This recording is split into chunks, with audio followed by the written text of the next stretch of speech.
ফের রাস্তায় 7 কলেজের শিক্ষার্থীরা কেন্দ্রীয় বিশ্ববিদ্যালয় আইন কার্যকর করার দাবি। দেখছিলেন ক্রাউন সিমেন্ট সংবাদ শিরোনাম, এবার বিস্তারিত। রাজধানীর 7 কলেজ নিয়ে বিশ্ববিদ্যালয় প্রতিষ্ঠায় আইন দ্রুত কার্যকরের দাবিতে শিক্ষা ভবন ঘেরাও কর্মসূচি আজ 7 কলেজ থেকে আলাদা আলাদাভাবে রওনা দিয়ে শিক্ষা ভবনের সামনে সমাবেশ করবেন তারা। দর্শক, এই মুহূর্তে রাজধানী শিক্ষা ভবনের সামনে আছেন আমাদের বিশেষ প্রতিনিধি জিয়া খান। সরাসরি চলে যাচ্ছে তার কাছে। জিয়া, শিক্ষা ভবন ঘেরাও কর্মসূচির এখনকার অবস্থা কেমন দেখছেন, আর আন্দোলনরত শিক্ষার্থীরা কি বলছেন? ধন্যবাদ রেখা।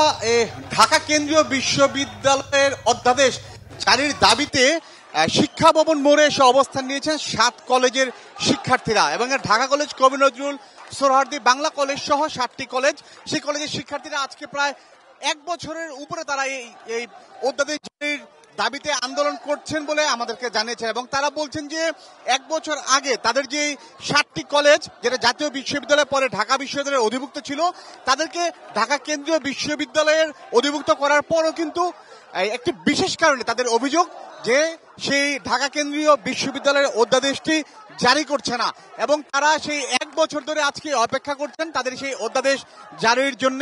কিন্তু যেহেতু জারি এখন পর্যন্ত অধ্যাদেশটি সরকারের পক্ষ থেকে প্রস্তাবনা হলেও সেটি এখন পর্যন্ত জারি করা হয়নি, তারই প্রতিবাদে এবং সেই অধ্যাদেশ জারির দাবিতে তারা আজকে শিক্ষা ভবন মোড়ে এসে অবস্থান নিয়েছেন এবং তাদের এই কর্মসূচি পূর্ব ঘোষিত। তারা আগে থেকে জানিয়েছিলেন যে তারা 7টি কলেজ, তারা কলেজ প্রাঙ্গণ থেকে আজকে সকালে অর্থাৎ 11টার মধ্যে এসে এই শিক্ষা ভবন মোড়ে এসে তারা অবস্থান নেবেন এবং তারা সেই কাজটি করেছেন। এবং আর তারা যেটা বলছেন যে বিশেষ করে তাদের এই অধ্যাদেশ জারি না হওয়ার পিছনে সরকার এবং শিক্ষা ক্যাডারের বেশ কিছু লোকজন তারাই ষড়যন্ত্র করছেন এবং তারা বলছেন যে তাদের শিক্ষা ক্যাডারের ষড়যন্ত্রের কারণেই তাদের যে প্রস্তাবনা পাশ হওয়ার পরও ঢাকা কেন্দ্রীয় বিশ্ববিদ্যালয়ের যে অধ্যাদেশটি তারা জারি হচ্ছে না এবং জারি না হওয়ার কারণে তারা প্রায় 6 থেকে 7 মাসের যে সেশন জট, সেই জটটিতে তারা পড়েছেন।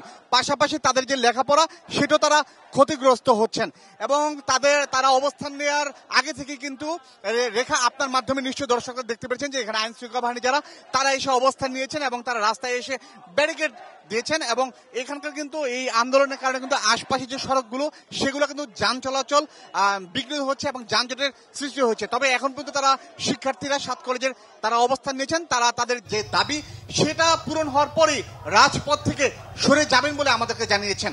তো রেখা, এই ছিল এখনকার মধ্যে সর্বশেষ। বাকি সংবাদ আপনার মাধ্যমে আমরা দর্শকদের জানিয়ে দিব। জিয়া খান, আপনাকে ধন্যবাদ।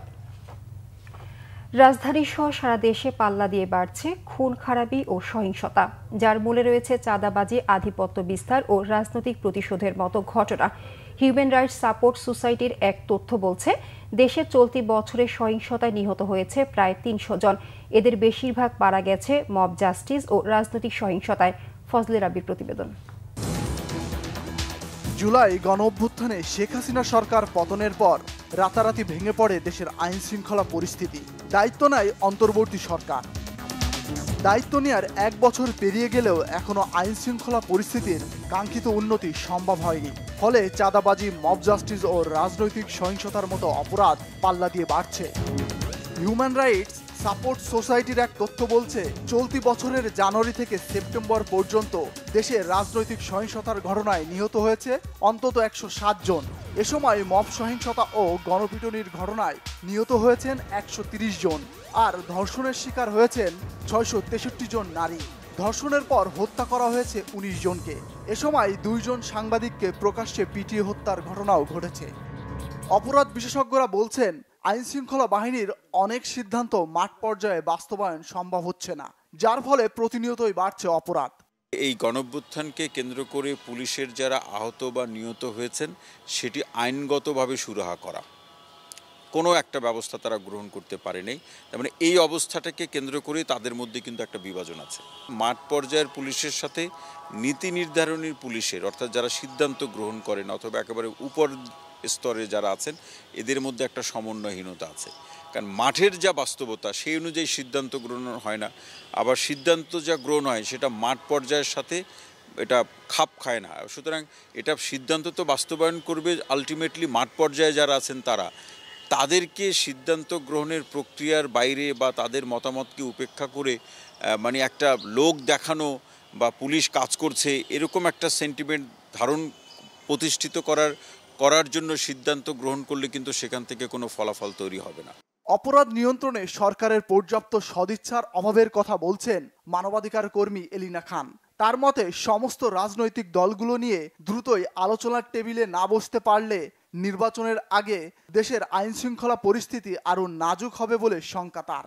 আমার কাছে মনে হচ্ছে সরকার যদি সত্যিকারভাবে ঠিক মতো চেষ্টা করে বা ঠিক মতন যদি অর্গানাইজড যদি চেষ্টা করে তাহলে এটা নিয়ন্ত্রণ করা খুব একবার নির্মূল হবে না, নিয়ন্ত্রণ করা কঠিন না।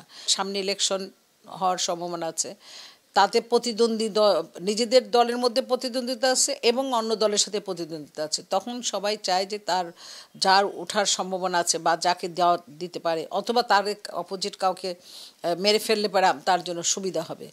এই জিনিসগুলো তো রাষ্ট্রের দেখার দরকার, কারণ সামনে মাত্র কয়েক মাস বাকি আছে। এখনই যদি এটা নিয়ন্ত্রণ না করতে পারে যেটা খুবই মানে একটা জঘন্য একটা পরিস্থিতি সৃষ্টি হবে ইলেকশনের সময়, আগে এবং পরে এবং ইলেকশনের দিন। আধিপত্য বিস্তার, জমি দখল, চাঁদাবাজি ও বিভিন্ন সহিংসতায় প্রতিনিয়তই বাড়ছে খুন খারাপি। ফজলে রাব্বি, বাংলা ভিশন, ঢাকা। এই ছিল এখনকার মতো। পরের সংবাদ দুপুর 2টায়। এর আগে একটা রয়েছে নিউজ টপ 10 দেখার আমন্ত্রণ রইল। এছাড়া বাংলা ভিশন সংবাদ ও সংবাদ সংশ্লিষ্ট অনুষ্ঠান দেখতে ভিজিট করুন www.bbnews24.com ও facebook.com/banglavisionnews এবং সাবস্ক্রাইব করুন youtube.com/banglavisionnews। ধন্যবাদ সবাইকে।